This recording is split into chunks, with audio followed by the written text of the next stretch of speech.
Today we are ranking every single SummerSlam match on a scale of S to pretty trash to try and see what our favorite matches were. If you want to do me a favor, go down below, go into the comment section, and tell me what your favorite matches were of the night. I actually had so much fun watching it this weekend, and I'm really excited to hop into this right now.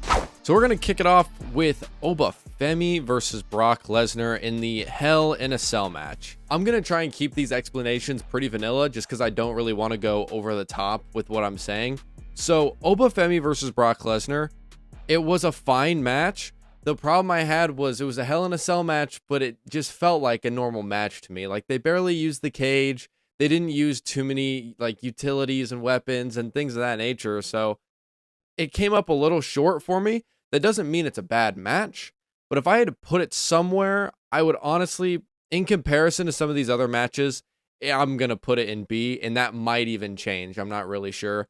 But I think B is good for now, and maybe until later, and it might honestly get dropped to C. Liv Morgan versus Io Sky. Let me tell you guys something. I thought this match was spectacular. Show stealer. Absolute show stealer. Night one, it was my favorite match by far. It honestly was not even close. This was the match that every time I watched a match after it, I was sitting there just going, yeah, this match has been good, but man, that Liv Morgan and Io Sky match, though, it was a high energy, high impact match almost the entire time, which is why I really liked it. I'm giving this an S tier. And like S tier as in for the entire PLE. Don't go in my comment section and go, oh, well, have you ever seen Undertaker versus Shawn? This tier list is only based towards this SummerSlam and what happened this year. So Io Sky versus Liv Morgan definitely fits up in that S tier for me personally.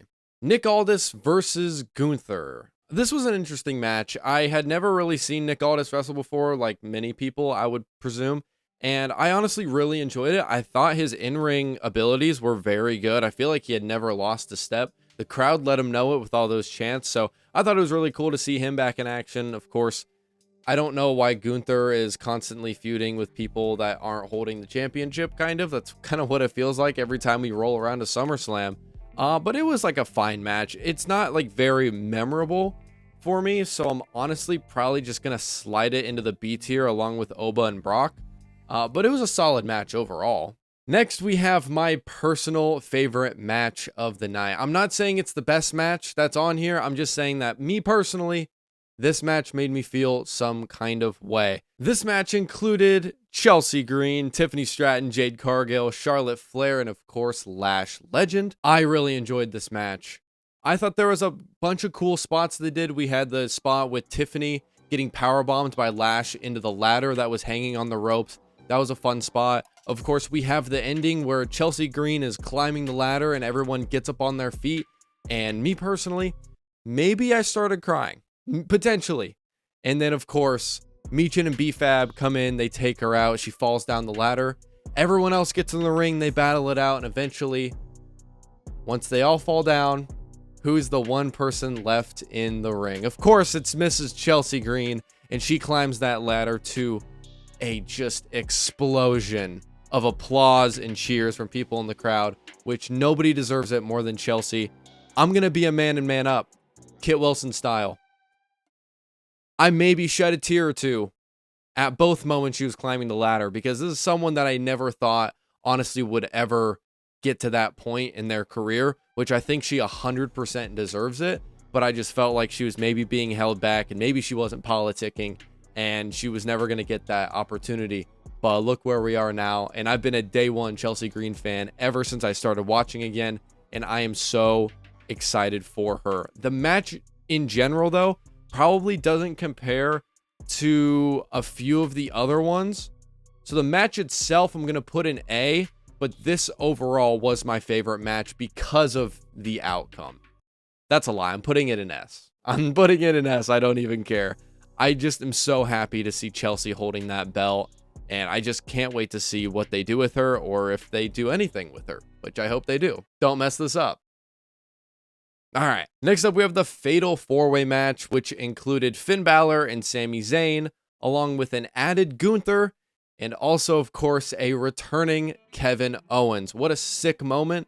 And the match itself, we knew it was going to be great. I mean, Finn Balor versus Sami Zayn is a spectacle on its own. But if you add in Gunther, it's like, okay, now we got another layer. And then you add in a returning Kevin Owens. Unbelievable. I knew this match was going to be fantastic. I very much so liked it. Kevin Owens ended up picking up the win, which I'm totally fine with. But me personally, I'm a bit of a Finn Balor stan, so I maybe was a little bit butthurt, but it was cool to see KO come back and get a win. So I'll put this match into the A tier. Next up, we have Danhausen versus Dominic Mysterio in the Human Monies on a pole match. So this might be a little bit biased because I'm a Dominic Mysterio stan, but during the match, I enjoyed some of the shenanigans, and I thought the in-ring stuff they did for a while with the little bit of time they had was pretty good. The problem is like the ending of the match was so abrupt. I thought like something was going to happen. Like it was only like 7 minutes, and all the little gimmicky stuff with the mini Housens and JD McDonough giving that massive power slam, and then eventually he gets attacked and they kind of help Danhausen win, and Danhausen curses Dom again. Like, it's all fine. The match itself is only memorable because it's Dominic and Danhausen. The actual match itself is not at all. The more I think about this match and what happens, the more I start to dislike it. I'm just gonna put it in pretty trash. I did not enjoy it. I think both wrestlers were handed a bad deal here just because they got cut on their time. That's what it seemed like, at least.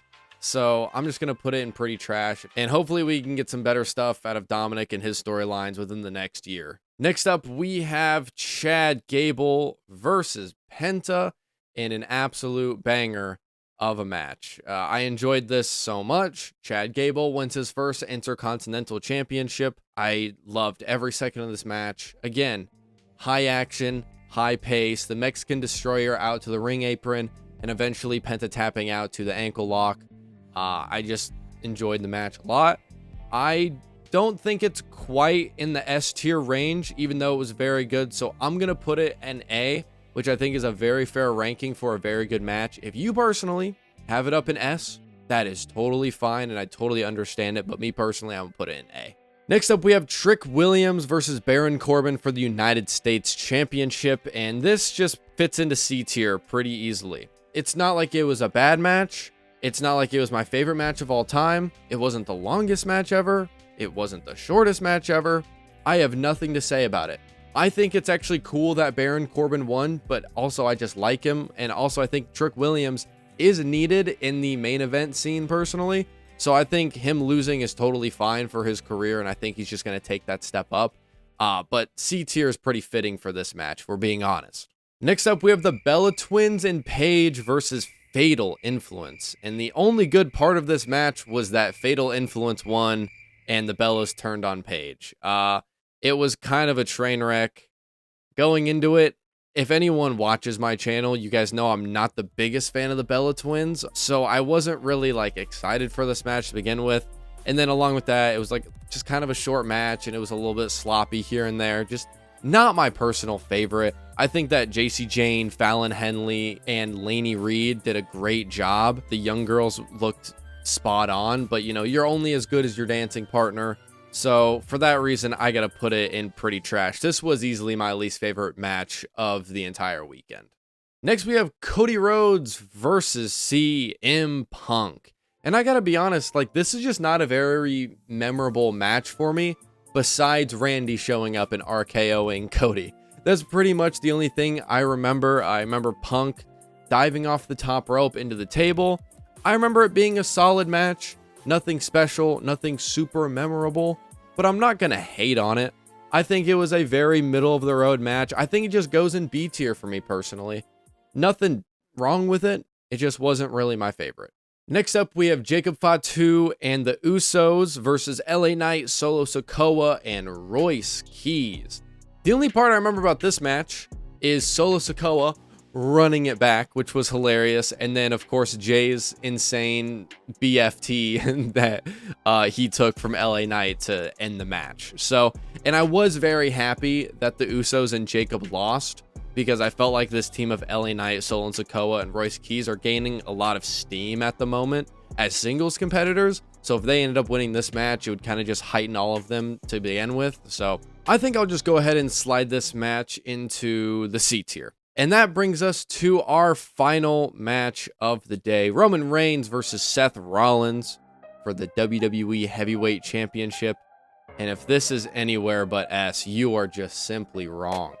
I enjoyed this match so much, beginning to end, non-stop, tons of different callbacks and Easter eggs for all the Shield fans out there. And of course, that ending. Growing up with the Shield and watching that heel turn happen in Indianapolis was something special that I'll never forget. And then now we're getting to this moment where they lay down the mask to represent Dean Ambrose. They hit the dirty deeds and the psycho clothesline, and all these little moments that they had added into the match just made it so special for me personally. So it might be a little bit biased because I'm a huge Shield guy. That's who I grew up with. But the match itself, just from an outer perspective looking in, what a gem we got last night, and what a great way to end their story. Seth Rollins versus Roman Reigns is definitely going in the S tier. So that is our final ranking of the day. I want to thank you guys for joining me. If you want to do me a favor, go down below, hit like, subscribe, and potentially ring that bell. Make sure to watch out for my full in-depth review of SummerSlam, and I can also tell you about my predictions that I made, which I didn't do too bad, not too good as well. So if you want to join me on Tuesday, you can do that. But ladies and gentlemen, that is the end of today's video. Stay safe and stay happy, my friends, and I hope you have a wonderful day.